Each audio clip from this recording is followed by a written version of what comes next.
नारद जी ब्रह्मा जी से पूछते हैं कि हे प्रभु, पिताजी, सती ने देह त्याग लिया,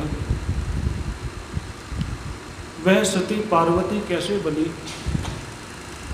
पार्वती बनकर के कैसा उसने तप किया? भगवान शिव को कैसे पति रूप में उसने पाया? तब श्री ब्रह्मा जी कहते हैं, जिस समय माता सती शिव के साथ कैलाश पर्वत पर निवास करती थी, उन सभी पर्वतों के एक राजा थे जिनका नाम था हिमालय। उन हिमालय की पत्नी थी मैना। तो सती जब पर्वत पर वास करती थी, मैना और हिमालय के कोई संतान नहीं थी, तो उस सती को ही मैना ने अपनी पुत्री मान लिया था और पुत्री की भांति ही वही वात्सल्य वह रखती थी। सती भी मैना को माता मानती थी। इस प्रकार यह धर्म का रिश्ता बना हुआ था। हिमालय और मैना को जब यह ज्ञात हुआ कि भगवती सती ने अपनी देह त्याग दी है, तो उन्हें बड़ा दुख हुआ। उनकी आंखों में आंसू आ गए और सती के व्यवहार को स्मरण करते हुए यह विचार करने लगे कि दक्ष ने सती का सम्मान नहीं किया। ऐसी पुत्री बड़े सौभाग्य से मिलती है।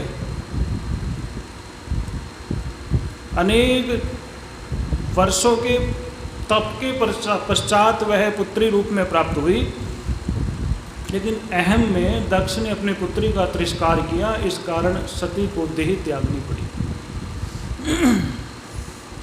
तो मन ही मन सोचते थे कि कभी ऐसा हो कि सती पुनः जन्म ले और हमारी पुत्री बन करके जन्मे। भगवान शिव परम वैरागी बन करके महाशमशान में निवास करने लगे। शिव का वह रुद्र रूप जिसके द्वारा सारी सृष्टि का लय होता है, सृष्टि का लय कार्य रुक गया तो सृष्टि अव्यवस्थित हो गई। जन्म तो हो रहा था, पालन भी हो रहा था, लेकिन सृष्टि में उत्पन्न जीवों का लय नहीं हो रहा था। मृत्यु भी आवश्यक है। जीवन में जब तक व्यक्ति संसार में रहता है उसको शांति नहीं मिलती। शांति या तो बालक अवस्था में मिलती है, जहाँ उसको ना खाने की चिंता, ना उसको पहनने की चिंता, या फिर मर करके मिलती है। बहुत लोगों का जीवन तो ऐसा हो जाता है कि जब तक वह जीते हैं तब तक उनको न सुख मिलता है न उनको शांति मिलती है। तो मृत्यु भी जीवन का अंग है। एक बार सिकंदर को यह मालूम हुआ कि भारत में हिमालय के पास एक ऐसा तालाब है जहाँ पर स्नान करने से मनुष्य अमर हो जाता है। तो सिकंदर तो ऐसे स्थानों की खोज में रहता ही था, चिरायु होना चाहता था। तो सिकंदर ने उस स्थान पर जाने का निश्चय किया और बड़ी कठिनाई से हिमालय के उस स्थान पर पहुंच गया।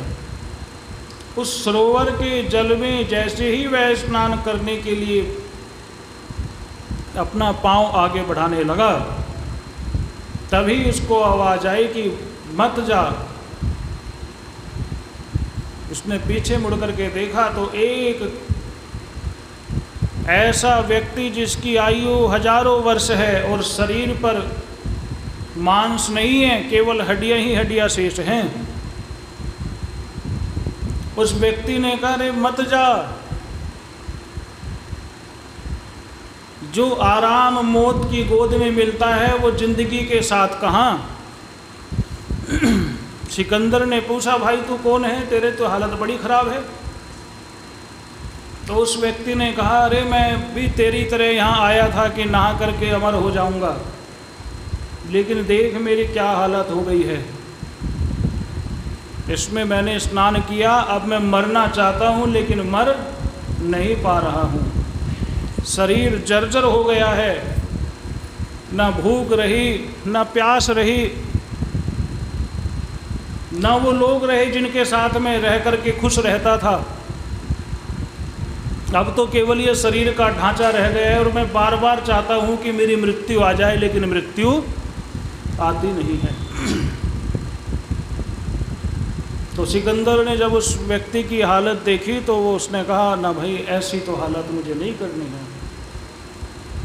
सनातन धर्म का सिद्धांत है, यावत जीवेत सुखम जीवेत, जब तक जिए सुख से जिए। सतम जीवे में शरद है, सतम शृणुयाम शरद है। 100 साल तक तो जिए, लेकिन 100 साल तक सुने भी, 100 साल तक बोले भी, 100 साल तक आंखें देखे भी। ऐसा ना हो कि शरीर का कोई अंग काम करना बंद कर दे और आयु बढ़ जाए, तो वह और अधिक कष्टकारी है। आंखें ना हो और उम्र बढ़ जाए तो क्या होगा? तो जीते जी जीवन नरक बन जाएगा। तो भगवान के लय कार्य को शिथिल हो जाने के कारण सृष्टि में असंतुलन हो गया।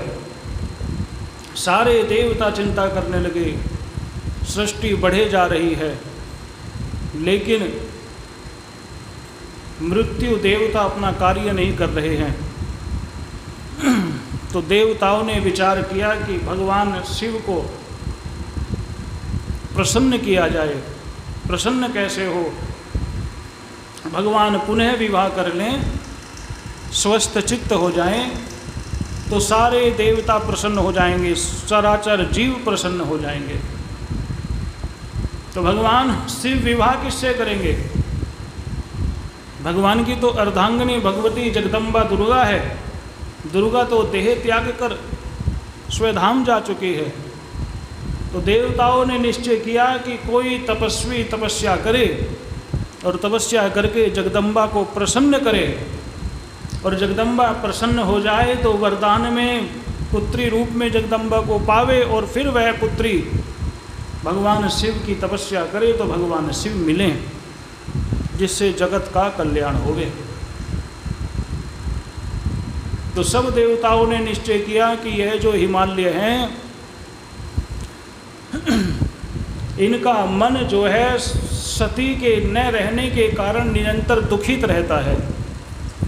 पुत्री जो मान रखा था, यदि हिमालय तपस्या करें तो निश्चय ही वह सती पुनः पुत्री रूप में हिमालय के घर में जन्म ले सकती है। तो हिमालय की पत्नी और हिमालय दोनों को ब्रह्मा जी ने कहा कि अब आप तपस्या करो, और तपस्या करके भगवती को पुत्री रूप में प्राप्त करो। यहाँ कथा आती है, पितरों की 3 कन्याएं थी, मैना, धन्या और कलावती।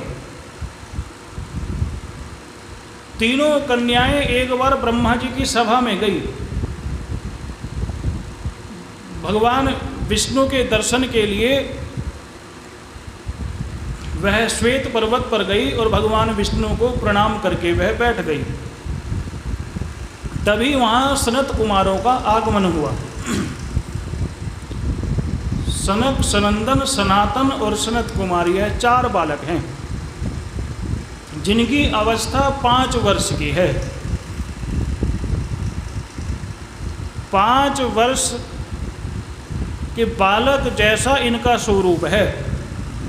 देखने में ऐसे लगते हैं जैसे 5 साल का बालक है, लेकिन हैं पूर्वजों के भी पूर्वज। ब्रह्मा जी की सृष्टि में सर्वप्रथम सनत कुमारों की उत्पत्ति होती है। तो सनत कुमार भगवान नारायण के दर्शन के लिए आए, तो जो भी वहाँ पर ऋषि मुनि आए थे सब खड़े होकर के उन सनत कुमारों को प्रणाम करते हैं। लेकिन वह जो 3 देवियाँ हैं वो अपने स्थान पर ही बैठी रही। संत महात्मा, गुरु, माता पिता, इनको प्रणाम करना चाहिए। ये शास्त्रीय मर्यादा है।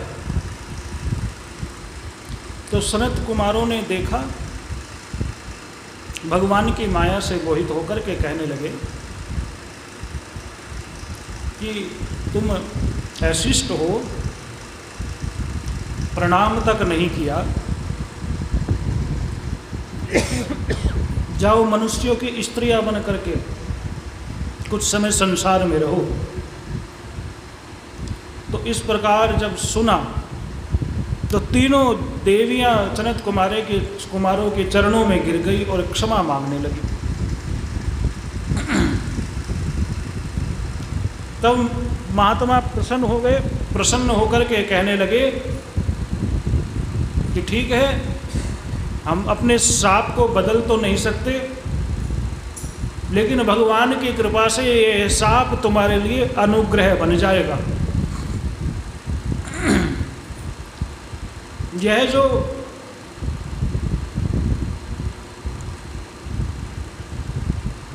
जनक की धन्या जो है जनक की पत्नी बनेगी और भगवती सीता को पुत्री रूप में प्राप्त करेगी। और कलावती वृषभानु वैश्य की पत्नी बनेगी, भगवती राधा को पुत्री रूप में प्राप्त करेगी। और यह जो सबसे बड़ी पुत्री है, यह हिमालय की पत्नी बनेगी और भगवती पार्वती को पुत्री रूप में प्राप्त करेगी। ऐसा वरदान दिया। भगवान कहते हैं बिना विपत्ति उठाए कोई महान नहीं बनता। महान बनने के लिए विपत्ति सहनी पड़ती है, कष्ट सहना पड़ता है। बिना विपत्ति महिमा केशाम कुत्र भविष्यति, सुकर्मिणा गते दुखे प्रभवे दुर्लभम सुखम। तो वही पितरों की कन्या हिमालय की पत्नी मैना बनकर के जन्म लेती है।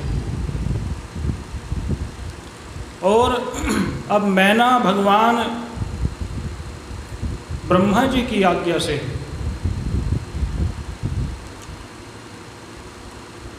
भगवती जगदम्बा भवानी को पुत्री रूप में पाने के लिए तपस्या करती है। अलौकिक तपस्या वे करती हैं। तप के प्रभाव से भगवती दुर्गा प्रसन्न होती हैं। मैना के सम्मुख भगवती अष्टादश भुजा रूप में प्रकट होती हैं। भगवती दुर्गा को देख करके मैना के नेत्रों में अश्रु आ जाते हैं और रोमांचित होते हुए कहती है, शिवे सर्वाणि कल्याणी जगदम्बे महेश्वरी, त्वां नताः सर्वथा देवा वयं सर्वाति नाशिनी। कि मैं आपको प्रणाम करती हूँ, नमस्कार करती हूँ। और हे जगदम्बा,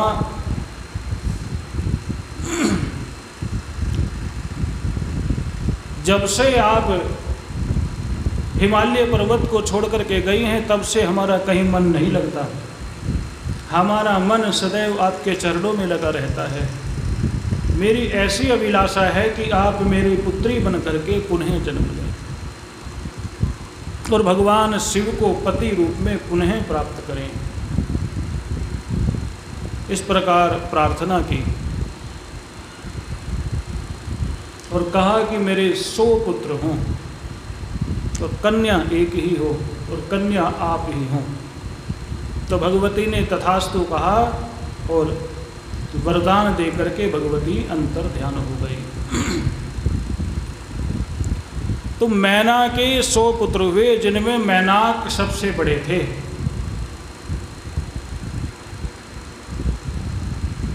मैनाक वही मैनाक हैं जब हनुमान जी समुद्र को लांघते हुए लंका की ओर जा रहे थे और समुद्र में एक पर्वत प्रकट हुआ और हनुमान जी से कहने लगा कि आप थोड़ी देर आराम कर लो, बहुत लंबा चल करके आए हैं।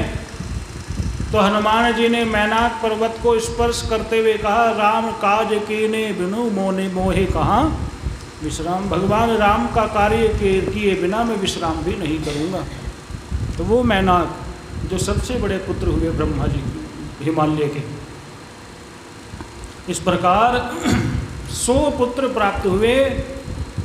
और अब भगवती के प्राकट्य का समय आया। जब भगवती मैना के गर्भ में प्रकट हुई, जिस प्रकार भगवान श्री कृष्ण की स्तुति करने के लिए कारागार में देवता आए थे, उसी प्रकार समस्त देवता इकट्ठे होकर के भगवती जगदम्बा की स्तुति करने के लिए उस हिमालय के घर में आए और मैना के गर्भस्थ भगवती दुर्गा की स्तुति करने लगे। दुर्गे जय जय प्राज्ञे जगदम्ब महेश्वरी, सत्यव्रते सत्यपरे त्रिसत्य सत्यरूपिणी, सत्यस्थे सत्यसुप्रीते सत्ययोने च सत्यते, सत्यवक्त्रे सत्यनेत्रे प्रपन्ना शरणं च ते। भगवती को सत्य सत्य कह करके प्रणाम किया। कहा कि आपका व्रत सत्य होता है, आप सत्य परायण हैं, त्रिकाल में सत्य तथा सत्य रूपा हैं, सत्य में ही स्थित रहने वाली हैं, सत्य से प्रसन्न होने वाली हैं। आपकी मूल उपस्थिति भी सत्य है, आपकी वाणी भी सत्य है, आपकी दृष्टि भी सत्य है। हम आपकी शरण ग्रहण करते हैं। 9 बार सत्य सत्य सत्य कह करके भगवती को प्रणाम किया। इस प्रकार स्तुति करते हैं, त्वाम बिना नहीं किंचित वै शोभिते त्रिभवेष्वपि। भगवती की स्तुति करते हैं, भगवती का गान कर रहे हैं, भगवती को प्रणाम कर रहे हैं। मेरा जीवन तेरी शरण, मेरा जीवन तेरी शरण, मेरा जीवन तेरी शरण, मेरा जीवन। सारे राग विराग हुए अब, सारे राग विराग हुए अब, मोह सारे त्याग हुए अब, मोह सारे त्याग हुए। पालूं केवल तुझको ही माँ, पालूं केवल तुझको ही माँ, पालूं केवल तुझको ही माँ, पालूं केवल तुझको। एक यही मेरी है लगन, मेरा जीवन तेरी शरण, माँ मेरा जीवन तेरी शरण, मेरा जीवन तेरी शरण, माँ मेरा जीवन। जय जय माँ जय माँ जय जय माँ जय जय माँ जय जय माँ जय माँ जय माँ जय जय माँ जय माँ जय माँ जय जय माँ जय माँ जय माँ जय जय माँ जय माँ जय माँ। भगवती की सब देवता स्तुति करते हैं।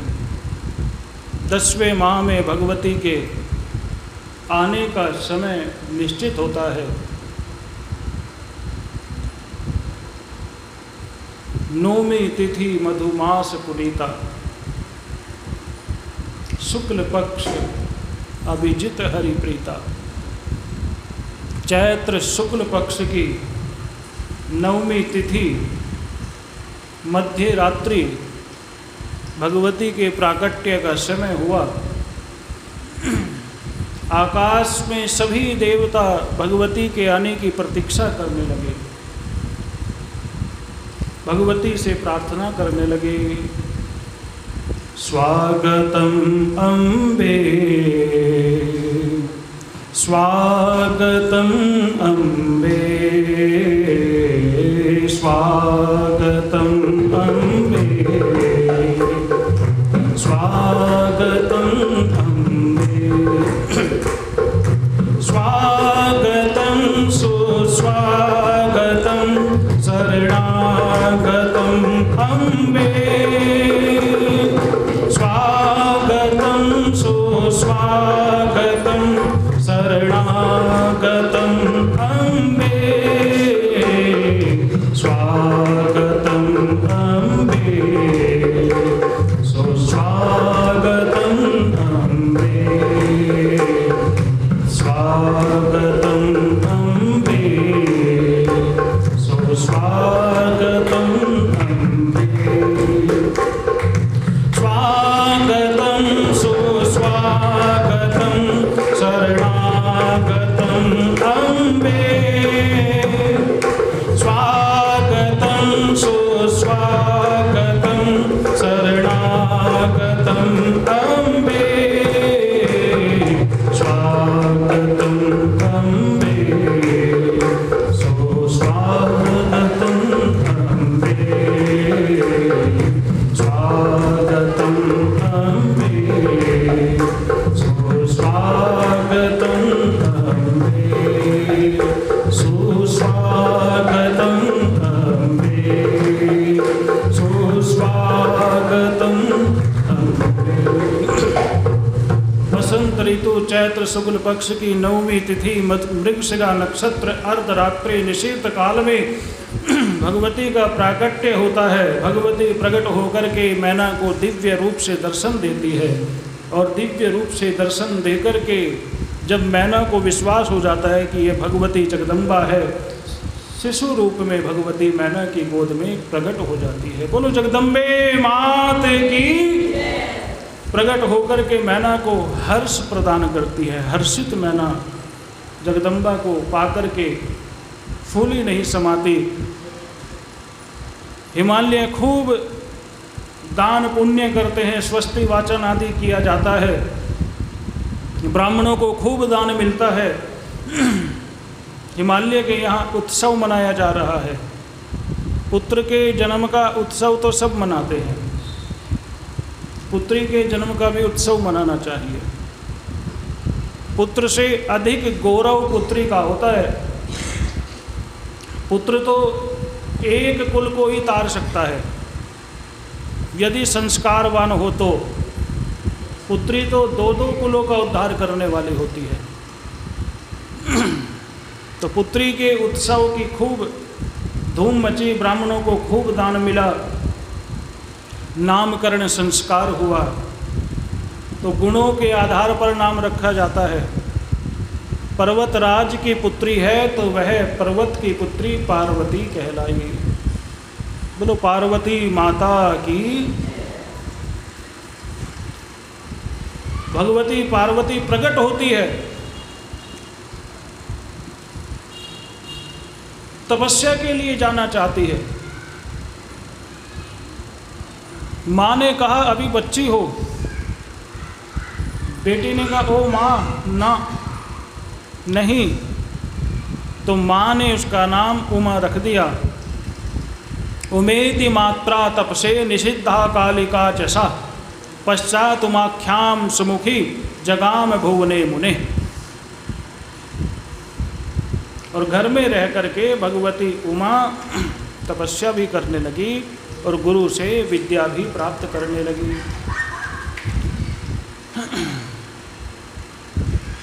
बालिका उमा घर में रह करके भगवान का अर्चन करती है। एक दिन भगवान शिव की प्रेरणा से नारद जी वहाँ पहुँचे। तब पर्वतराज ने उमा को बुला करके उमा से नारद जी को प्रणाम कराया और अपनी पुत्री को गोद में लेकर के बैठ गए और नारद जी से कहने लगे कि मेरी पुत्री के भविष्य के विषय में आज आप कुछ बताइए। नारद जी संगीत के आचार्य हैं, नारद जी ज्योतिष के भी आचार्य हैं, नारद जी भक्ति के भी आचार्य हैं। तो नारद जी उस कन्या के लक्षणों को देखते हुए भविष्य बताने लगे, लेकिन गूढ़ वाणी में, कूट भाषा में कहने लगे कि इसका सारा जीवन सही है, सब कुछ अच्छा है, लेकिन एक लक्षण इसका खराब है। वह क्या है? तो नारद जी ने कहा कि इसका जो पति होगा वह योगी होगा, दिगंबर होगा, अगुण होगा, अकामी होगा, अकुलीन होगा। सब लक्षण संपन्न कुमारी होए संतत पे यही प्यारी।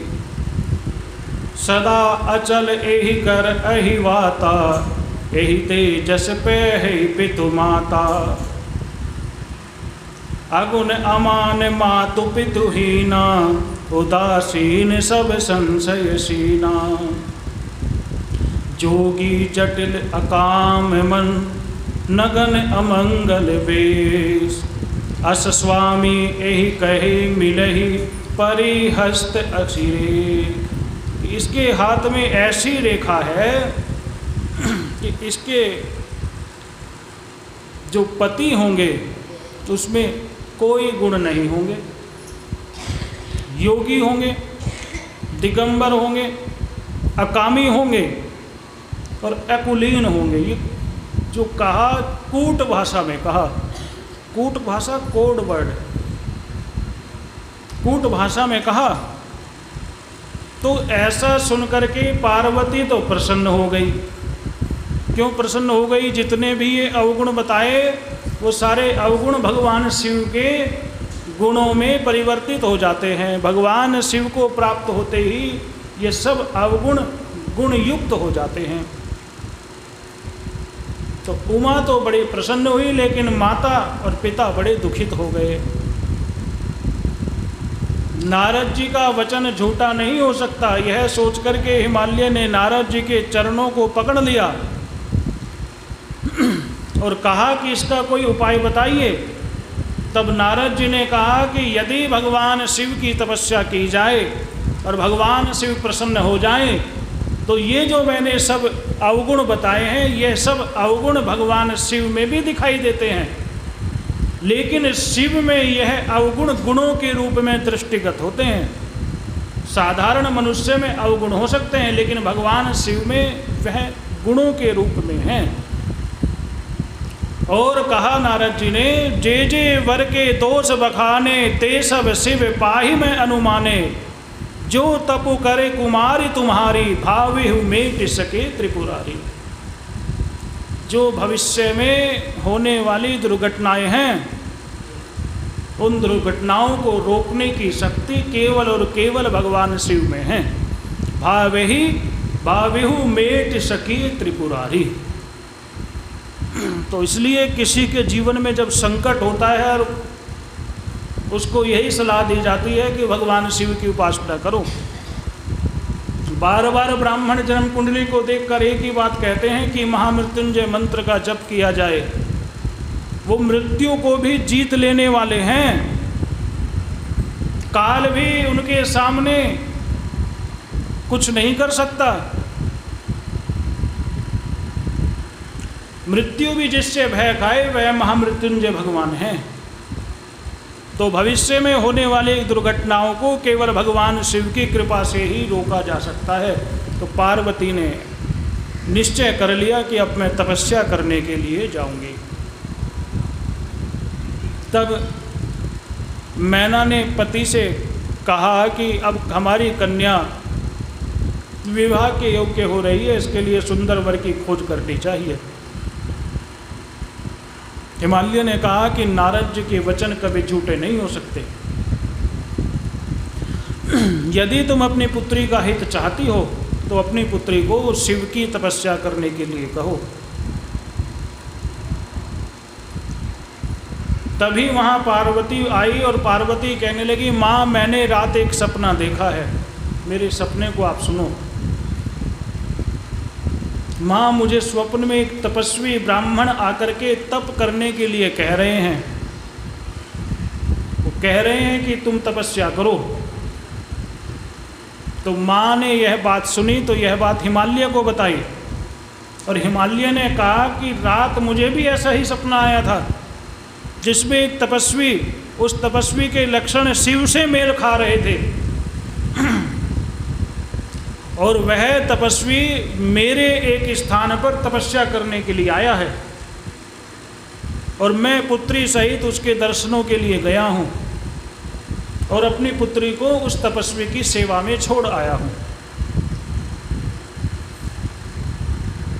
रात्रि के अंतिम प्रहर में जो सपना देखा जाता है वो सत्य होता है। तो हिमालय ने कहा कि कुछ दिन रुका जाए जिससे कि इस स्वप्न की परीक्षा हो जाए, यह सपना सच होता है नहीं होता है। तो कुछ समय बीता तो भगवान शिव तपस्या करने के लिए आए। वहाँ आए जहाँ शिवा तपस्या कर रही थी। तपश्चकार स्वयं तत्र पार्वती सेवने रता सखीभ्याम सहिता नित्यम प्रसन्नार्थम भूतदा। तो इस प्रकार भगवान शिव वहाँ आए तो हिमालय को अपनी उस स्वप्न पर विश्वास हो गया। इसी बीच एक कथा आती है कि भगवान शिव के द्वारा मंगल ग्रह की उत्पत्ति होती है। जिस समय भगवान दिगंबर वेश में घूम रहे थे उस समय भ्रमण करते करते शिव के शरीर से पसीने की कुछ बूंदें भूमि पर गिरी और उन पसीनों की बूंदों ने एक बालक का रूप ले लिया और वह बालक पृथ्वी पर प्रकट होकर के रोने लगा। भगवान शिव ने पृथ्वी से कहा कि इस बालक को तुम पालो, यह बालक तुम्हारे नाम से विख्यात होगा। तो वह बालक भगवान शिव का वह पुत्र भौम कहलाया, भूमि का पुत्र भौम। और भौम काशी नगरी में जाकर के तपस्या करते हैं और भगवान विश्वेश्वर की कृपा से वह भौम 9 ग्रहों में स्थान पाते हैं। 9 ग्रह में एक ग्रह मंगल ग्रह है। तो जब भगवान शिव तपस्या करने के लिए आए तो पार्वती भी उस समय भगवान शिव को पाने के लिए तप कर रही थी। उस समय पार्वती की आयु 8 वर्ष थी। 8 वर्ष की कन्या भगवान शिव को पाने के लिए तप कर रही थी। हिमालय को ज्ञात हुआ कि भगवान शिव आए हैं तो हिमालय अपनी पुत्री को लेकर के भगवान शिव के दर्शनों के लिए जाते हैं। भगवान शिव उस कन्या को देखते हैं और देख करके अपने नेत्र बंद कर लेते हैं। हमारे गुरुदेव कहते हैं कि कन्या को नेत्र बंद करने का कारण यह है कि भगवान शिव उस कन्या को देख करके नेत्र बंद करके अपने में हृदय में स्थित सती के रूप को देखते हैं और विचार करते हैं कि इस कन्या के गुण सती के गुणों से मेल खा रहे हैं नहीं खा रहे हैं। इस कारण से भगवान उस छोटी 8 वर्षीय उमा को देख करके नेत्र बंद कर लेते हैं। हिमालय भगवान शिव को प्रणाम करते हैं और प्रणाम करके कहते हैं, मेरा अहोभाग्य जो आप यहाँ पधारे हैं, आप मेरे लिए कोई आज्ञा दीजिए, मैं क्या करूं। तो भगवान शिव कहते हैं कि निर्विघ्नं कुरु देवे, कि यह जो स्थान है गोमुख जहाँ गंगा जी प्रकट हुई है, मैं यहाँ तपस्या करूँगा। आप ऐसा प्रबंध करें कि इस स्थान पर कोई अन्य व्यक्ति आ न पाए। तो हिमालय ने सेवकों को बुला करके कहा कि इस स्थान पर कोई भी व्यक्ति आ न पाए, ऐसा प्रबंध किया जाए, और जो उस स्थान पर जाएगा मैं उसको दंड दूंगा, ऐसा हिमालय ने कहा। तो पार्वती भगवान शिव के चरणों में प्रणाम करती है। तो हिमालय कहते हैं, ये मेरी पुत्री है, मैं चाहता हूँ कि यह आपकी सेवा में रहे, आपकी सेवा करे। भगवान शिव ने कहा, हम तो सन्यासी हैं और सन्यासी का स्त्री के साथ रहना निषेध है, शुभ नहीं माना गया है। हम स्त्री को, भगवान मानो कहने लगे, हम तो लकड़ी की स्त्री को भी स्पर्श नहीं करते, काठ की स्त्री को भी स्पर्श नहीं करते। तो हमारा और स्त्री का कोई मेल नहीं है। औरत तो नरक का द्वार है, स्त्री तो नरक का द्वार है। लोहे के बंधनों से व्यक्ति मुक्त हो सकता है, स्त्री पुत्र आदि के बंधनों में बंधा हुआ व्यक्ति कभी मुक्त नहीं हो सकता। देह और गेहे में आसक्त जीव की एक ही गति है, नरक। वो नरक ही जाता है। इस प्रकार भगवान शिव ने कहा और हिमालय तो घबरा गए। ये तो बड़ी विचित्र बातें कर रहे हैं भगवान शिव। तो नारद जी कह रहे थे, ये तुम्हारी पुत्री के पति होंगे, इनके मन में तो स्त्री के प्रति कोई भावना ही नहीं है। तो हिमालय घबरा गए, कैसे होगा। तब पार्वती हाथ जोड़ करके कहने लगी, पिताजी यदि आपकी आज्ञा हो तो मैं कुछ कहूँ। पिता ने इशारे से कहा। पिता की आज्ञा लेकर के वह पार्वती कहने लगी, तपस्वी आप कह रहे हैं कि मैं स्त्री से दूर रहता हूँ। स्त्री शक्ति स्वरूपा है, वह शक्ति है। प्रकृति और पुरुष के द्वारा सारा ब्रह्मांड संचालित होता है। आप जो कह रहे हो वह कहना भी तभी संभव है जब आप में शक्ति का संचार है। यदि आप में शक्ति न रहे तो आप शिव भी नहीं रहेंगे, आप सब बन जाएंगे। ये भगवती भगवान शिव से संवाद कर रही है। दुर्गा सप्तशती कहती है, या देवी सर्वभूतेषु शक्ति रूपेण संस्थिता, जो सभी प्राणियों में शक्ति रूप से स्थित है वह भगवती जगदम्बा है। नमस्तस्यै नमस्तस्यै नमस्तस्यै नमो नमः। उसको नमस्कार है, उसको नमस्कार है, उसको नमस्कार है। बिना शक्ति के तप नहीं हो सकता, बिना शक्ति के व्यक्ति अभिव्यक्ति नहीं कर सकता। भगवती भगवान शिव से कहने लगी कि क्या बिना प्रकृति के आप शिव हैं, आप लिंग हो सकते हैं? जो निराकार है उसको साकार बनाने के लिए शक्ति की ही आवश्यकता होती है। निराकार जो दिखाई नहीं दे रहा है उसको देखने के लिए शक्ति चाहिए। अभिव्यक्त होने के लिए भी शक्ति की आवश्यकता होती है। तो जो दिखाई न दे उसको भी देखने के लिए शक्ति चाहिए, जो सुनाई न दे उसको सुनने के लिए भी शक्ति चाहिए। अनेकों श्लोकों में, अनेकों रूपों में बुद्धि रूपेण संस्थिता, मात्र रूपेण संस्थिता, तृष्णा रूपेण संस्थिता, निद्रा रूपेण संस्थिता, न जाने कितने कितने रूपों में भगवती को शक्ति रूप कहकर के प्रणाम किया गया। जो दिखाई देता है, जो सुनाई देता है, जो स्पर्श में अनुभव होता है, वह सब भगवती का ही रूप है, प्रकृति का ही रूप है। प्रकृति भगवती जगदम्बा है। पार्वती परमेश्वरौ जगत पितरौ वंदे। जगत के जो माता पिता हैं वो पार्वती और भगवान शिव हैं, प्रकृति और शिव हैं। इससे भिन्न पूरे ब्रह्मांड में कुछ और नहीं है। तो भगवती भगवान शिव का संवाद होता है। भगवती कहती है देखना, बोलना, रचना, सुनना, खाना, करना सब प्रकृति के अधीन है। इस प्रकार भगवती ने कहा कि हे स्वामी, आप पुरुष हैं, मैं प्रकृति हूँ। आप मुझसे भिन्न नहीं हैं और मैं आपसे भिन्न नहीं हूँ।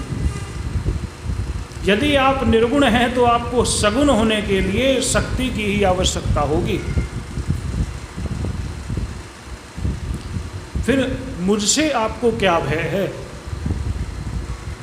मेरी उपस्थिति से आपको कोई हानि नहीं होगी। भगवती पार्वती ने भगवान शिव से कहा। भगवान मन ही मन बड़े प्रसन्न हुए।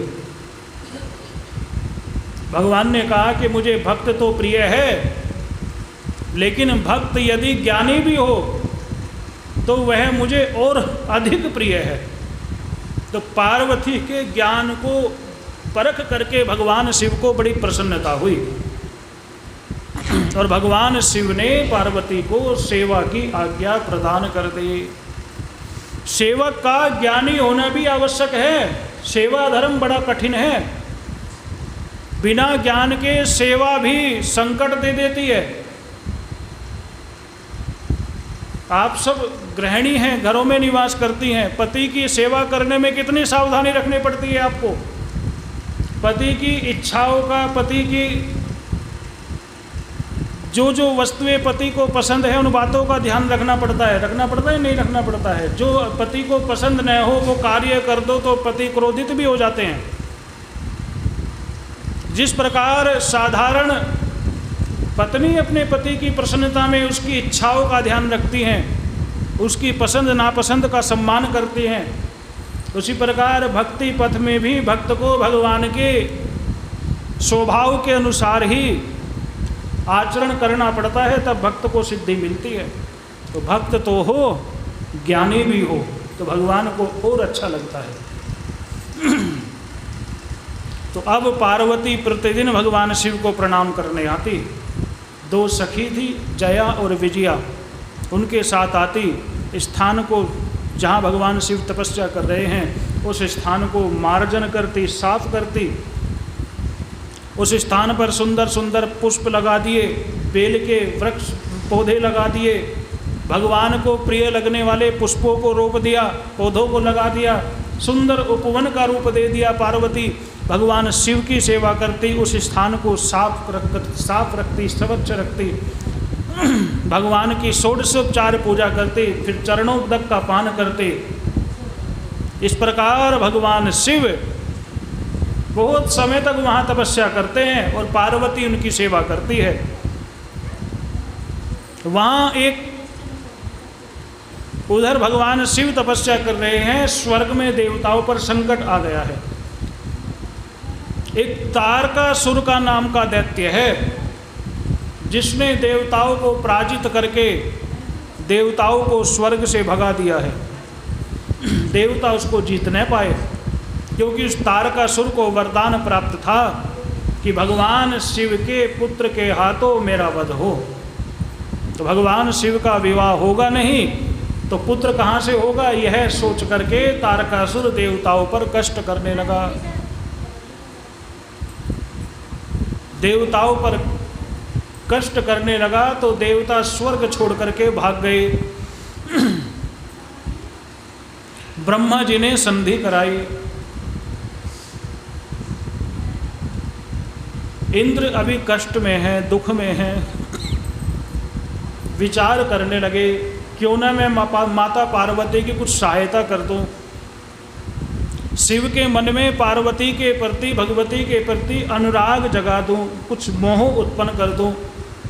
तो कामदेव से कहते हैं कि आप जाओ और जहाँ शिव तपस्या कर रहे हैं उस स्थान पर जाकर के भगवान शिव को पार्वती के प्रति मोहित कर दो, ऐसा कामदेव से कहा।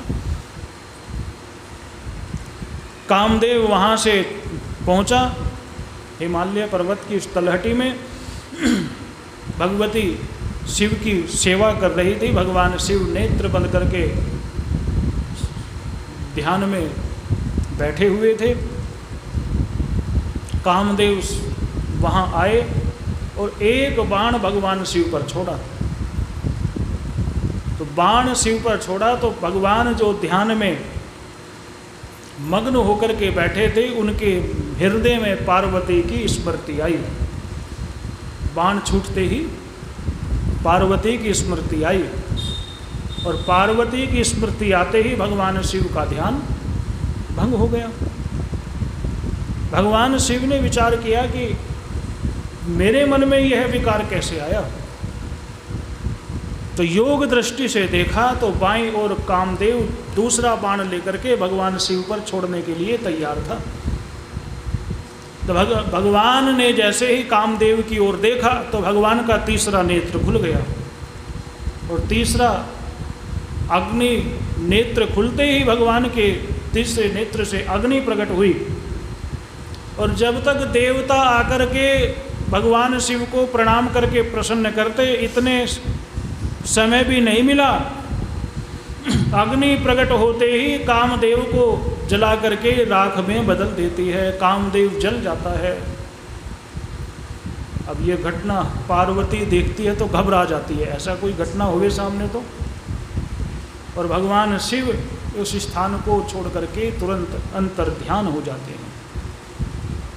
पार्वती रोती हुई घर आती है, माँ से सारी घटना बताती है। हिमालय को बात पता चलती है, नारद जी को बुलाया जाता है। नारद जी वहाँ आते हैं।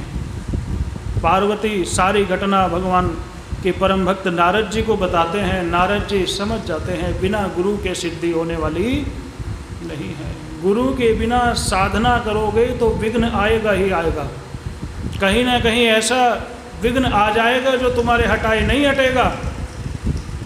तब नारद जी ही पार्वती के गुरु बने और नारद जी ने पार्वती को मंत्र प्रदान किया, नमः शिवाय, पंचाक्षर मंत्र प्रदान किया। पंचाक्षर मंत्र प्रदान करके पूजा की विधि बताई। अपने गुरु को पार्वती प्रणाम करती है और अब कठोर तपस्या के लिए प्रस्थान करती है। बोलो शंकर भगवान की, उमापति महादेव की, वृंदावन बिहारी लाल। पार्वती भगवान शिव का मंत्र पाकर के पुनः तपस्या के लिए, घोर तपस्या करने के लिए आगे बढ़ जाती है और भगवती पार्वती उग्र तपस्या करती है। जिस स्थान पर भगवान शिव ने कामदेव को जलाया था, पार्वती वहीं आ जाती है और इस स्थान को साफ करती है। भगवान शिव जिस आसन पर बैठ करके तपस्या कर रहे थे, वहाँ एक भगवान की मिट्टी की मूर्ति बनाती है, शिवलिंग बनाती है और उस स्थान पर शिवलिंग को स्थापित कर देती है और नित्य प्रति भगवान शिव के प्रतीक उस शिवलिंग की पूजा करती है। वलकल वस्त्र धारण कर लिए, मृग चर्म पहन लिया और पवित्र स्थान बना करके ग्रीष्म काल में, गर्मी में अपने चारों तरफ आग जला करके उस पंचअग्नि में बीच में बैठ करके वह तपस्या करती है। वर्षा में खुले आकाश में बैठ करके तप करती है। शीतकाल में, सर्दी में जल के भीतर खड़े होकर के तप करती है। अन्न जल भी पार्वती ने त्याग दिया है, पंचाक्षर मंत्र का जप कर रही है, जल से वृक्षों की सेवा करती है, कोई अतिथि आ जाए तो उसकी भी सेवा करती है।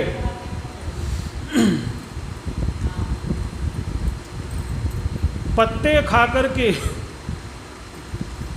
तपस्या कर रही है। अब तो पार्वती ने पत्ते भी खाने बंद कर दिए, भगवती का नाम अपर्णा हो गया। अब पार्वती ने और अधिक तपस्या आरंभ की, एक पैर पर खड़े होकर के 3000 वर्ष तक उग्र तपस्या करने लगी। और पार्वती भगवान शिव से प्रार्थना करने लगी, पंचाक्षर मंत्र का जप करते करते मन ही मन कहने लगी, अब तो मैंने गुरु के द्वारा विधिवत पूजा को जान लिया है। गुरु में, गुरु मंत्र में, गुरु के दिए उपदेश में मेरी अटूट श्रद्धा है। मेरी इस श्रद्धा को स्वीकार करो और भोलेनाथ मुझे दर्शन दो। मैं आपकी शरण में हूँ, मुझ पर कृपा करो। पार्वती कठोर तप कर रही है।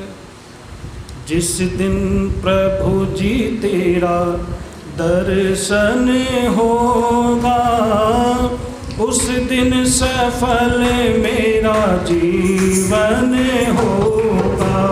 जिस दिन प्रभु जी तेरा दर्शन, उस दिन सफल मेरा, उस दिन सफल मेरा जीवन होगा। जिस दिन प्रभु जी तेरा दर्शन होगा, उस दिन सफल मेरा। गाइए।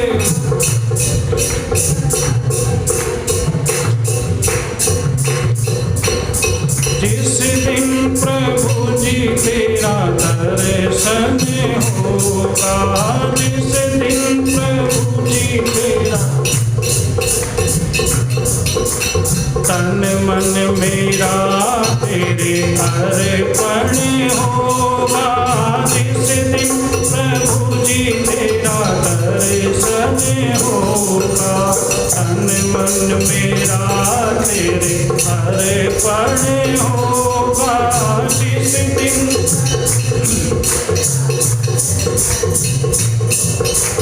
अपने मन के मंदिर में मैं तुमको बिठाऊंगी, अपने मन के मंदिर में मैं भाग भरे उपहार तेरे मैं चरणों में चढ़ाऊंगी। भाग भरे उपहार तेरे मैं असुवन की धारा से अर्चन होगा। उस दिन सफल मेरा जीवन होगा। असुवन की धारा से अर्चन होगा। कहिए भगवान से। जिस दिन प्रभु जी तेरा दर्शन होगा, उस दिन सफल मेरा जीवन होगा। जिस दिन प्रभु जी तेरा, उस दिन सफल मेरा। तेरा मेरा रिश्ता प्रभु जी है बहुत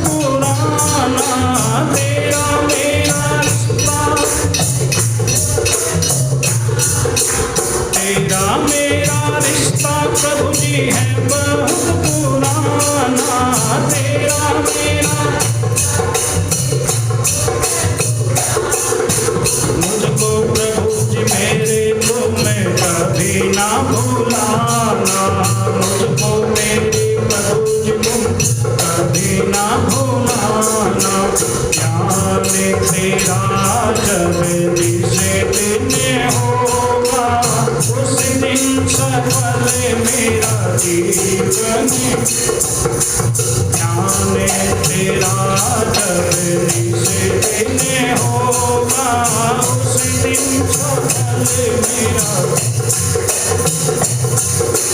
जिस दिन प्रभु जी तेरा दर्शन होगा, उस दिन सफल मेरा जीवन होगा। जिस दिन प्रभु जी तेरा, उस दिन जैसा भी कहोगे प्रभु जी मुझे सब मंजूर है। जैसा भी कहोगे प्रभु जी, दृष्टि कृपा की प्रभु मुझे से क्यों दूर है। दृष्टि कृपा की प्रभु मुझे से, तेरी कृपा से मन दर्पण होगा, उस दिन सफल मेरा। तेरी कृपा से मन निर्मल होगा, उस दिन सफल मेरा।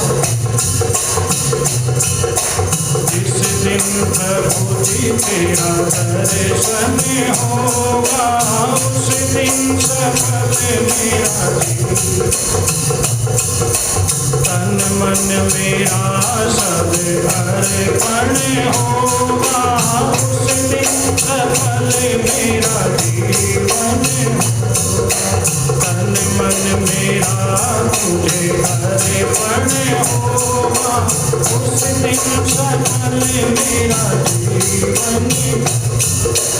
उस दिन सफल मेरा जीवन होगा, उस दिन सफल मेरा होगा। जिस दिन प्रभु जी तेरा दर्शन होगा, उस दिन जीवन होगा।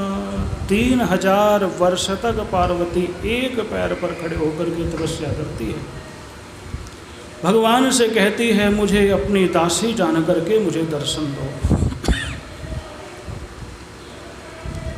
शरीर में स्थित सारे देवता तप के प्रभाव से पीड़ित हो गए। तप का प्रभाव हुआ, शरीर में स्थित देवता पीड़ित हुए, देवता व्याकुल हुए। और व्याकुल होकर के सारे देवता इकट्ठे होकर के श्री ब्रह्मा जी के पास पहुँचे। ब्रह्मा जी उन्हें लेकर के भगवान विष्णु के पास पहुँचे और भगवान विष्णु उन सब देवताओं और ब्रह्मा जी के साथ भगवान शिव के धाम पहुँच गए। नारद जी को पहले भेजा कि आप देखो जाकर के भगवान शिव से मिलने का समय उचित है या नहीं है। नारद जी ने देखा भगवान शिव के मन में भगवान शिव ध्यानावस्थित हैं और नारद जी ने उपयुक्त समय जान करके सब देवताओं को बुलवाया। सारे देवता इकट्ठे होकर के भगवान शिव की स्तुति करने लगे। हे भोलेनाथ, हम आपकी शरण में आए हैं, हम पर कृपा करो। भगवान शिव ने दृष्टि नेत्र खोल करके देखा, देवता व्याकुल हैं। तारकासुर ने पूरा हाहाकार मचा रखा है। पार्वती के तप से तीनों लोग तप रहे हैं।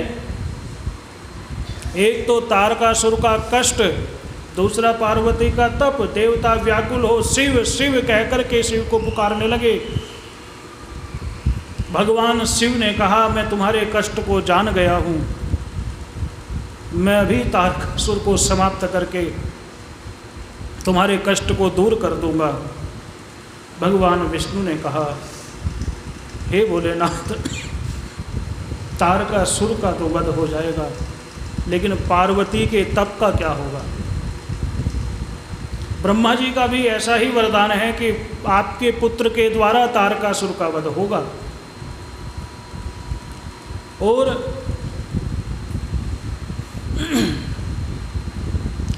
पार्वती से आप विवाह करेंगे, आप गृहस्थ जीवन में प्रवेश करेंगे,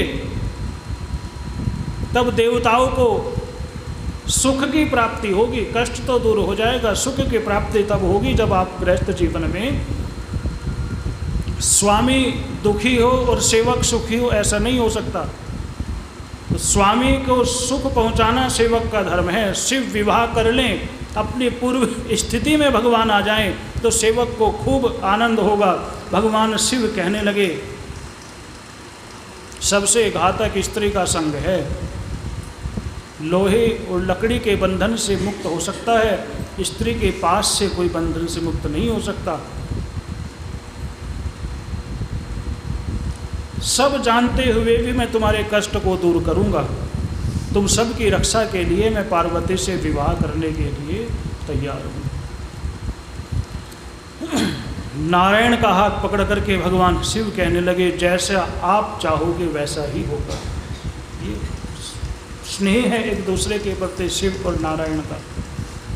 भगवान नारायण शिव की आज्ञा नहीं टालते, भगवान शिव नारायण की इच्छा नहीं टालते। हरि हरि की एकता का यह प्रमाण है। भगवान शिव ने विवाह के लिए अपनी सहमति दे दी, देवता प्रसन्न हो गए, सब देवता लौट गए। भगवान शिव ने सप्त ऋषियों को बुलाया, सप्त ऋषियों को बुला करके कहा कि पार्वती की सही से परीक्षा करो। परीक्षा करके जब परीक्षा में पार्वती उत्तीर्ण हो जाए तब आकर के मुझे बताओ। तो सप्त ऋषि वहाँ पहुँचे जहाँ माँ पार्वती तपस्या कर रही थी। पार्वती मूर्तिमान तपस्या है, साक्षात तपस्या की मूर्ति है। कृष्णकाय पार्वती को देख करके ऋषियों ने पूछा, अरे देवी बेटी तुम किसके लिए तपस्या कर रही हो? पार्वती ने कहा, मेरी बात सुनकर के आप हंसोगे, मैं पानी के ऊपर दीवार उठाने का प्रयास कर रही हूँ। जल के ऊपर दीवार खड़ी हो सकती है? मेरे गुरुदेव श्री नारद जी हैं, श्री नारद जी के वचनों में विश्वास करके मैं शिव को पाने के लिए तपस्या कर रही हूँ। ऐसा सुनकर के ऋषियों ने कहा, देवी जिसके गुरु नारद हों उसका तो कहना ही क्या। नारद जी ने किसका घर बसाया है? दक्ष के 10,000 पुत्रों को जो गृहस्थ जीवन में प्रवेश करने के लिए तपस्या कर रहे थे, उनको ऐसा उल्टा पाठ पढ़ाया कि गृहस्थी बनने के बजाय सन्यासी बन गए। विद्याधर चित्रकेतु को ऐसा उपदेश दिया कि उसको वैराग्य के मार्ग पर चला दिया। अरे प्रहलाद को जानते हो कितना कष्ट प्राप्त हुआ? ये सब नारद जी की बातों में फंस करके कष्ट को पा रहे थे। ऋषियों ने कहा, अरे जो नारद को गुरु बनाता है वो ना घर का रहता है ना बाहर का रहता है। इस प्रकार गुरु की निंदा करने लगे। पार्वती ने कहा, आप कौन हैं मैं नहीं जानती, आप मेरे सामने मेरे गुरु की निंदा न करें। मैं इन कानों से गुरु की निंदा नहीं सुन सकती। मेरे गुरु की महिमा मैं जानती हूँ। मेरे गुरु के समान इस संसार में कोई दूसरा गुरु नहीं है। नारद जी जिस पर कृपा कर दें, अरे उसका उद्धार होने में कोई संदेह नहीं रहता। पार्वती अपने गुरु को मन ही मन प्रणाम करती है और अपने मन को स्थिर करते हुए कहती है कि यदि भगवान शिव मुझे पति रूप में प्राप्त नहीं होंगे तो मैं विवाह ही नहीं करूंगी, आजीवन कुंवारी रहूंगी। और जब कुंवारी रह करके मेरा जीवन समाप्त हो जाएगा, मर जाऊंगी, मरना तो सबको ही है, पुनः जन्म लूंगी और पुनः भगवान शिव को पाने के लिए तपस्या करूंगी। और तब तक जन्म लेती रहूंगी और तपस्या करती रहूंगी जब तक भगवान शिव मुझे पति रूप में प्राप्त नहीं हो जाएंगे। मुझे अपने गुरु के वचनों में पूर्ण विश्वास है। घर बसे चाहे उजड़ जाए, घर की रहूं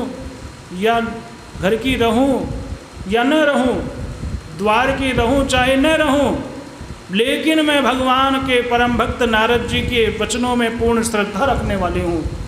श्रद्धावान लभते ज्ञानम, जो श्रद्धावान होते हैं उनको ज्ञान प्राप्त होता है। भले ही शिव में कोई गुण न हो और विष्णु में अनंत गुण हो, तो भी मैं निर्गुण शिव का ही वर्ण करूँगी। शिव के अतिरिक्त मैं किसी और का वर्ण करने वाली नहीं हूँ। यदि शिव से विवाह न हुआ तो कुंवारी ही रह जाऊंगी। भले ही सूर्य पश्चिम से उग जाए, मेरू पर्वत चलने लगे, आग शीतल हो जाए, कमल के फूल पर्वत पर खिलने लगे, किंतु मेरा जो दृढ़ है निर्णय है वो डिगने वाला नहीं है। ऐसे वचनों को सुन करके सप्त ऋषियों को दृढ़ निश्चय हो गया कि यह पार्वती अपने निश्चय से डिगने वाली नहीं है। अरे पर्वत की पुत्री है, पर्वत जहाँ जम जाता है वह जम जाता है या उठ के कहीं और भी चला जाता है। पहाड़ बताओ, पहाड़ जहाँ जम गया सो जम गया, हमारा मन जहाँ रम गया सो रम गया। छोटे छोटे लाभ के लिए अपने इष्ट को त्याग करके अन्य देवताओं की उपासना करना अच्छा नहीं माना जाता।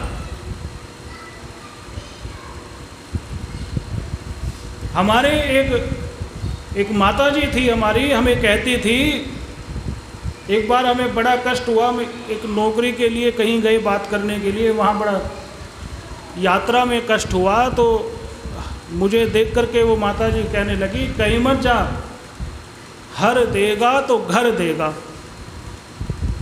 हर देगा तो घर देगा और झोली भर देगा। देगा भी इतना कि समेटे नहीं समेटा जाएगा, इतना भर देगा तेरी झोली को, लेकिन कहीं इधर उधर भागने की आवश्यकता नहीं है। अपने इष्ट के प्रति श्रद्धा रखो और श्रद्धा रख करके जो देंगे इष्ट ही देंगे, नहीं देंगे तो कोई बात नहीं, बिना दिए रह लेंगे, लेकिन इधर उधर भटकेंगे नहीं। पतिव्रता नारी वो होती है जो पति से ही मांगती है। पड़ोसी चाहे कितना भी धनवान हो, वो पड़ोसी के यहाँ मांगने नहीं जाती, या मांगती है। बोलो, पति ने मना कर दिया तो पड़ोसी के यहाँ चली जाएगी, मेरे पति ने मुझे पैसे देने के लिए मना कर दिया, तू दे दे। नहीं, उसको विश्वास है आज नहीं तो कल देंगे, देंगे मेरे पति ही, और मांगूंगी भी अपने पति से ही। जैसे पतिव्रता नारी को दृढ़ विश्वास होता है, ऐसे ही भक्त को भी अपने भगवान पर विश्वास होना चाहिए। मैं भगवान से ही लूँगा, भगवान के अतिरिक्त किसी और के आगे हाथ नहीं फैलाऊंगा, यह दृढ़ विश्वास होना चाहिए। पार्वती पर्वत के समान दृढ़ है, पर्वत की पुत्री है, पर्वत का गुण है स्थिर रहना। पार्वती अपने निश्चय पर स्थिर रही। ऋषियों को विश्वास हो गया कि यह जो पार्वती है यह अब अपने निश्चय से डिगने वाली नहीं है, अब शिव को पति बना करके ही मानेगी। तो सप्त ऋषियों ने उन सदाशिव से जाकर के सारी बात बता दी। तब सदाशिव ने स्वयं परीक्षा लेने का निश्चय किया और भगवान शिव एक तपस्वी का रूप बना करके पार्वती के पास आए। और पार्वती ने उन तपस्वी को देखा, उन्हें प्रणाम किया, अतिथि सत्कार किया। उस तपस्वी ने पूछा, किसके लिए तपस्या कर रही हो? पार्वती ने सारी बात बताई। तो वह तपस्वी भगवान शिव की निंदा करने लगा। कह रही, तुम महलों में रहने वाली हो, वो शमशान में रहने वाला है। तुम्हारे नेत्र कमल के समान हैं, उनके 3 नेत्र हैं। तुम्हारा शरीर शशांक वदन है, वह पंचवक्त्र हैं। तुम दिव्य केसर शिवाली हो, वो जटा जूट वाले हैं। तुम चंदन लगाने वाली हो, वो भस्म रमाने वाला है। तुम दिव्य आभूषण पहनने वाली हो, वह सर्प लपेटने वाला है। तुम्हारे यहाँ देवताओं का वास रहता है, उसके यहाँ प्रेतों का वास रहता है। तुम मृदंग की सुंदर ध्वनि से प्रमुदित होती हो, वह डमरू से प्रसन्न होता है। तुम्हारा और उसका क्या मेल है बोलो? तुम्हारा और उनका कोई मेल नहीं है। बेमेल विवाह होगा तो दुखी ही रहोगी, ऐसा वे तपस्वी कहने लगा। पार्वती कहने लगी, देखो तपस्वी, वो चाहे कुछ भी हो, मैंने निश्चय कर लिया है, मैं भगवान शिव से विवाह करूंगी। और तुम तपस्या तो कर रहे हो, लेकिन शिव तत्व को नहीं जानते। वह शिव का बाह्य रूप है जिसका तुमने वर्णन किया, दिगंबर, भस्म रमाने वाला, सांपों की माला पहनने वाला, वह शिव का बाह्य रूप है। शिव के तत्व को तुमने नहीं जाना, शिव के तत्व को मैं जानती हूँ। मानो पार्वती कहने लगी, मेरे भोले बाबा को अनाड़ी मत समझो, मेरे भोले बाबा को, मेरे भोले बाबा को अनाड़ी मत समझो, मेरे भोले बाबा को अनाड़ी मत समझो, खिलाड़ी मत समझो, अनाड़ी मत समझो। वो है त्रिपुरारी, अनाड़ी मत समझो, वो है त्रिपुरारी, अनाड़ी मत। मेरे भोले बाबा को अनाड़ी मत समझो, मेरे भोले बाबा, मेरे भोले बाबा के गले सर्प माला, मेरे भोले बाबा के, मेरे भोले बाबा के गले सर्प माला, मेरे भोले बाबा के। सर्पों को देख के सवेरा मत समझो, सर्पों को देख के सवेरा मत।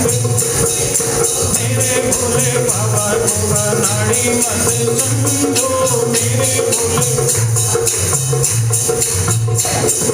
वो है त्रिपुरारी, अनाड़ी मत समझो, वो है त्रिपुरारी।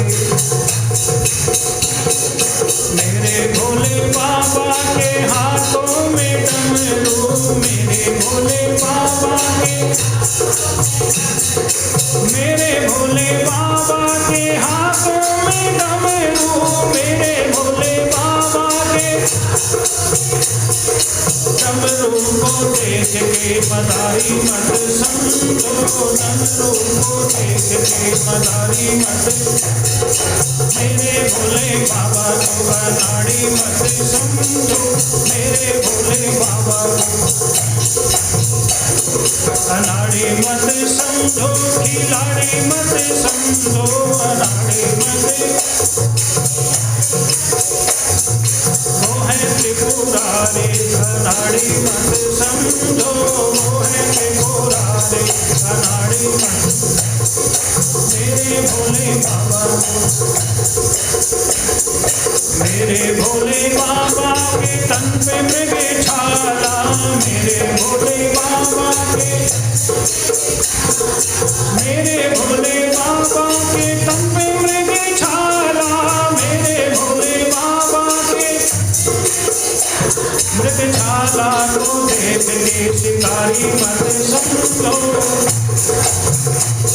शिकारी मत समझो, मेरे भोले बाबा को अनाड़ी मत समझो, मेरे भोले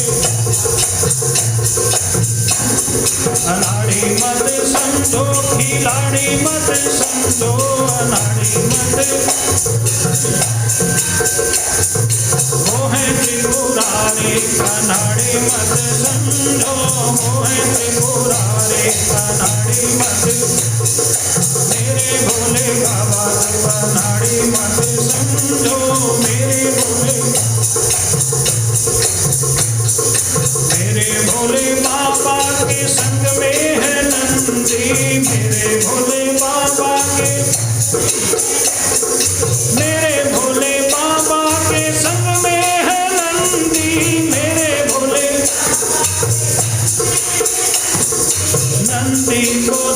भेदे व्यापारी मत समझो, नंदी को भेदे व्यापारी।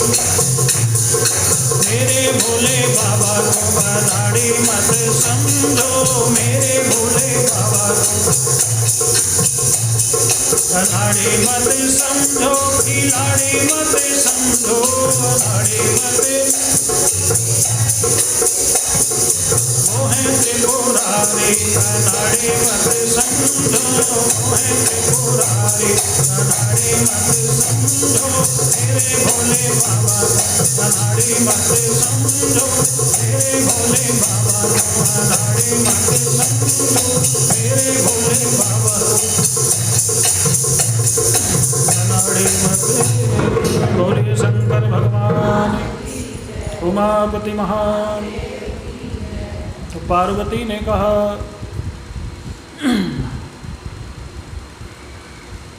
आप शिव की निंदा करते हो, शिव तत्व से अनभिज्ञ हो, शिव क्या है ये आप नहीं जानते। भगवान शिव निर्गुण हैं, भक्तों के कल्याण के लिए ही सगुण हुए हैं। जिन नारायण को आप कह रहे हो कि नारायण को पति रूप पालो, नारायण को पाने के लिए तपस्या करो, अरे वो नारायण भगवान शिव की कृपा से ही जगत वंद्य हुए हैं। भगवान को वेद प्रदान करने वाले भगवान शिव ही हैं। सेवकों को मृत्यु के संकट से मुक्त करने वाले भगवान मृत्युंजय वही हैं। पार्वती बहुत सुंदर बात कहती है, सबको अपनाने योग्य है। सप्त जन्म दरिद्र स्यात् सेवेत यो यदि शंकरम तस्येतत् सेवनात् लोके लक्ष्मी स्यात् अनपायनी। एक जन्म की बात नहीं है, कोई 7 जन्म का भी दरिद्री क्यों ना हो, 7 जन्म का दरिद्री भी भगवान शिव की पूजा कर ले, अतुलनीय लक्ष्मीवान हो जाता है। ऐसी शिव की महिमा है। 7 जन्मों का दरिद्री भी भगवान शिव की कृपा से लक्ष्मी का सेवन करता है। अष्ट सिद्धि नवनिधि यह सब भगवान शिव की कृपा से ही प्राप्त होते हैं। शिव का स्मरण भी कर लिया जाए तो अमंगल का नाश हो जाता है। मंगलम भगवान शंभो, मंगलम वृषभध्वज, मंगलम पार्वती नाथ है, मंगलाय तनम हरे, मंगलाय तनम हरे। शिवेति मंगलम नाम मुखे यस्य निरंतरम तस्यैव दर्शनात् अन्ये पवित्रा सन्ति सर्वदा। कितना भी बड़ा तपस्वी क्यों ना हो, कितना भी बड़ा ज्ञानी क्यों ना हो, यदि शिव की निंदा करता है तो उसकी तपस्या भंग हो जाती है। शिव निंदा समस्त पुण्यों को हर लेती है। ध्यान देना, शिव निंदा समस्त पुण्यों को हर लेती है। पुण्य समाप्त हो जाते हैं शिव की निंदा करने से। शिव द्रोही को यदि देख लिया जाए, ऐसा व्यक्ति जिसकी जो शिव की निंदा करता हो, उसको यदि देख लिया जाए तो स्नान करने से शुद्धि होती है। सचैल स्नान करने से शुद्ध होता है व्यक्ति, ऐसे निंदक का दर्शन कर लेने से भी। शिव को नहीं जानते तुम, शिव के बराबर इस संसार में कोई दूसरा नहीं है। दुनिया वालों ना बहकाओ मुझको, सर झुकाने दो चौखट पे शिव की। दुनिया वालों ना सर झुकाने दो, सर झुकाने दो चौखट पे शिव की, सर झुकाने दो। शिव की महिमा को मैं जानती हूँ, शिव की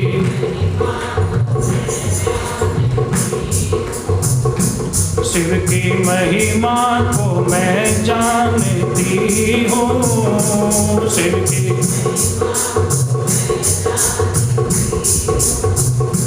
कोई शिव के बराबर नहीं है।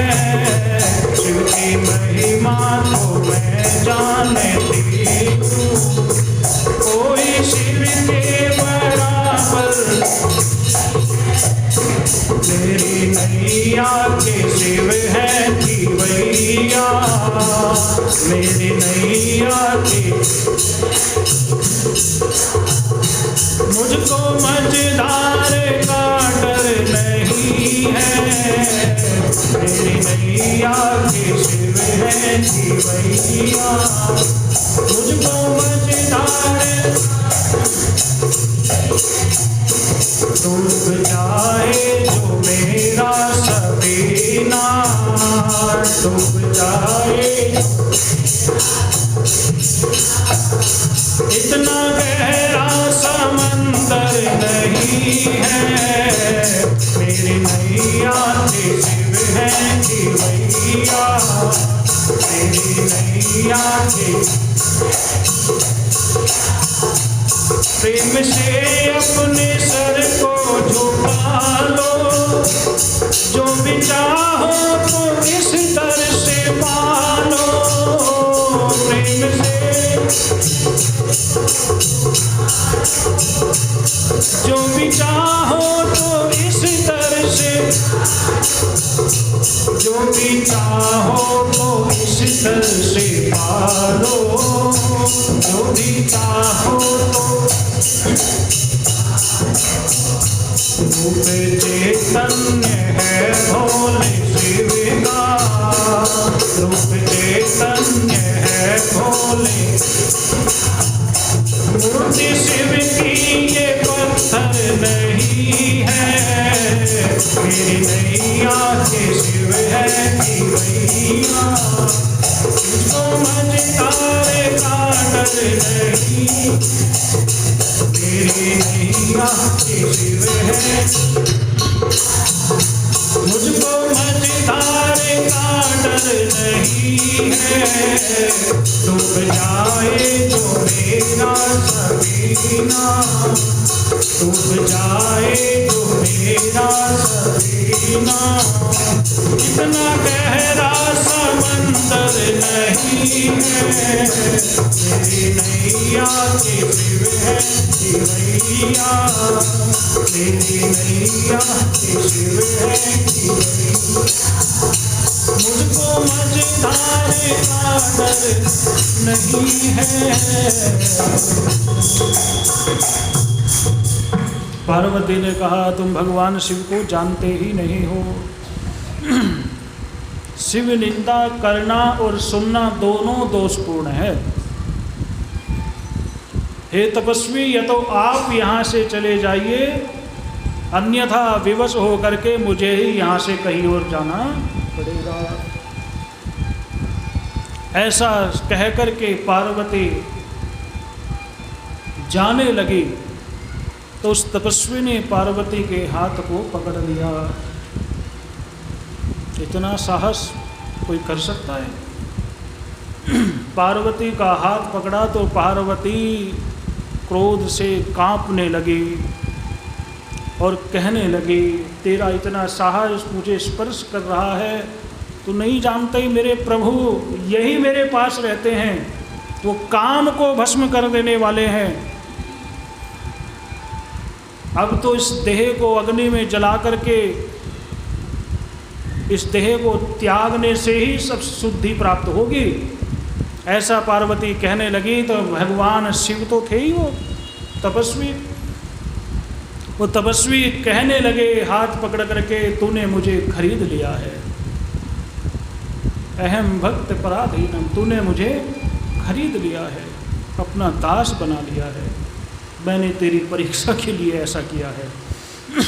अब मुझे पति रूप में स्वीकार कर मुझे कृतार्थ करो, ऐसा भगवान शिव ने कहा। भक्त भगवान के दर्शन चाहता है, भगवान भी प्रेमी भक्तों के दर्शनों के लिए दौड़े चले आते हैं। ये भक्त और भगवान का अटूट संबंध ऐसा है, कभी भक्त भगवान के पीछे होते हैं और कभी भगवान भक्त के पीछे होते हैं। महाराष्ट्र के एक संत थे जो अपनी माता पिता की बड़ी सेवा करते थे। सेवा से प्रसन्न होकर के भगवान नारायण उनके दर्शनों के लिए आए। उस भक्त ने माता पिता की सेवा करते हुए कहा कि अभी मैं आपके दर्शन नहीं कर पाऊंगा, अभी बाहर ही मेरी प्रतीक्षा करो। तो भगवान नारायण इस प्रकार हाथ रख करके और द्वार पर खड़े हो गए और अपने भक्त की प्रतीक्षा करने लगे। आज भी भगवान इसी रूप में वहाँ भक्तों को दर्शन देते हैं। ऐसा भगवान का स्वभाव है। ये प्रेम की कथा है, ये भक्ति की कथा है। जहाँ प्रेम होता है वहाँ कभी कभी ज्ञान का भी प्रवेश नहीं होता।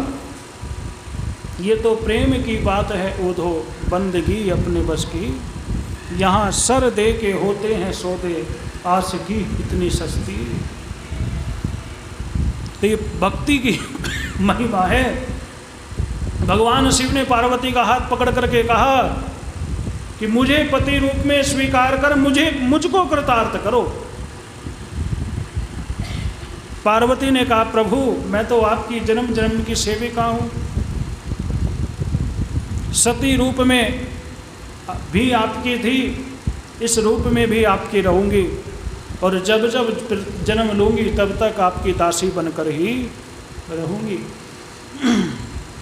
पर मुझसे मांगने से लाभ नहीं होगा, मैं अपने माता पिता के अधीन हूँ, मैं स्वतंत्र नहीं हूँ। ये भारत की बेटियाँ हैं। भगवान भी हाथ मांगने आ जाए तो भारत की बेटी कहती है मैं अपने माता पिता के अधीन हूँ, मांगना हो तो मेरे पिता से मांगो। ये प्रेम की पराकाष्ठा है। भारतीयों का प्रेम ऐसा होता है, पति वो इस वर और कन्या दोनों एक दूसरे को प्रेम कर रहे हैं तो भी माता पिता से जाकर के हाथ मांगा जाता है। तो पार्वती ने कहा मैं स्वतंत्र नहीं हूँ, माता पिता के अधीन हूँ, यदि मुझे पत्नी रूप में चाहते हो तो मेरे माता पिता से मेरा हाथ मांग लो। भगवान शिव ने कहा कि मांगना तो हमने सीखा ही नहीं है, हम तो देना जानते हैं, मांगना हम जानते नहीं हैं। क्योंकि हम एक बात जानते हैं, जब हम किसी के यहाँ जाकर के एक शब्द कहते हैं दो, तो ये कहते ही ये शब्द कहने वाला छोटा हो जाता है। ये शब्द कहने वाला दो, मुझको दो, तो ये कहने वाला छोटा हो जाता है। हिमालयम न गच्छेयम भिक्षुको भूत्वा न याच्यम। गुण गरिष्ठ महात्मा भी देहेति वचनात् सत्य पुरुषो याति लाघवम। जो वरिष्ठ होता है वो लघिष्ठ हो जाता है। अंत में पार्वती को विदा करके तथास्तु कह करके कि ऐसा ही होगा, ठीक है, यदि तुम चाहती हो तो हम ऐसा ही करेंगे। और भगवान शिव कैलाश को चले गए। तो भगवान शिव कैलाश को गए, पार्वती अपने घर आ गई, पिता से माता से सारी बात बताई। माता पिता को अत्यंत हर्ष हुआ और माता पिता को अत्यंत हर्ष हुआ। खूब दान दक्षिणा बांटी हिमालय ने, मेरी पुत्री की तपस्या सफल हो गई है, संकट के बादल कट गए हैं। तो वहाँ पर जहाँ दरबार लगा था वहाँ एक बहरूपिया आया, कहने लगा महाराज सबको बांट रहे हो, हमको भी देना। यदि हमने अपने कला कौशल से आपको प्रसन्न कर दिया तो हम जो मांगेंगे फिर वो देना पड़ेगा आपको। तो हिमालय ने कहा ठीक है। तो सुंदर दरबार लगा हुआ था, सारे सभासद उस दरबार में बैठे थे। एक आसन पर पार्वती और उनकी माता मैना भी विराजमान थी। 100 पुत्र वहाँ विराजमान थे। और वह जो नट था, नट वह सुंदर सुंदर रूप बना करके राजा का मनोरंजन करने लगा, प्रजा का मनोरंजन करने लगा। कभी इंद्र बन करके प्रकट सामने आ जाता, कभी यम बन करके सामने आ जाता, कभी कुबेर बन करके सामने आ जाता। अब तो ब्रह्मा का रूप बना करके सामने आए। सब उसके रूप को देख करके हाँ बिल्कुल ऐसा ही है, बड़े प्रसन्न होने लगे। अब विष्णु का रूप बना करके सामने आ गए और अंत में भगवान शिव का रूप बना करके बोलो सामने आ गए। शिव को देख करके पार्वती बड़ी प्रसन्न हुई। हिमालय ने शिव का वह सुंदर रूप देखा तो देखता रह गया, बड़ा प्रसन्न हुआ। अरे नट, तूने तो हृदय को गदगद कर दिया, प्रसन्न कर दिया। क्या वास्तव में शिव का रूप इतना ही सुंदर है? तुझे पता है मैं अपनी पुत्री का विवाह भगवान शिव से ही करूंगा। मैं तेरे इस कला कौशल से बड़ा प्रसन्न हूँ, वर मांग। ऐसा हिमालय ने कहा कि बता तुझको क्या चाहिए। तो उस नट ने कहा यदि देना चाहते हो तो अपनी पुत्री का हाथ ही मेरे हाथ में दे दो। राजा को कोई ऐसी बात कहे और कोई बहरूपी आकर के, तो राजा को तो क्रोध आएगा। राजा ने कहा अरे दुष्ट, इतनी बड़ी बात कह दी तूने, सैनिकों इसको बंदी बना लो। ऐसा सैनिकों ने कहा, सैनिकों को कहा, और वह नट इतना सुनते ही वहाँ से अंतर्ध्यान हो गया। पार्वती समझ गई भगवान शिव ने अपना संकल्प पूरा कर दिया है। तो भगवान की माया से कोई इस बात को नहीं समझ पाया, केवल पार्वती ही समझ पाई। और हिमालय शिव के स्वरूप को देख करके शिव नाम के जप में संलग्न हो गए। बोलो शंकर भगवान की।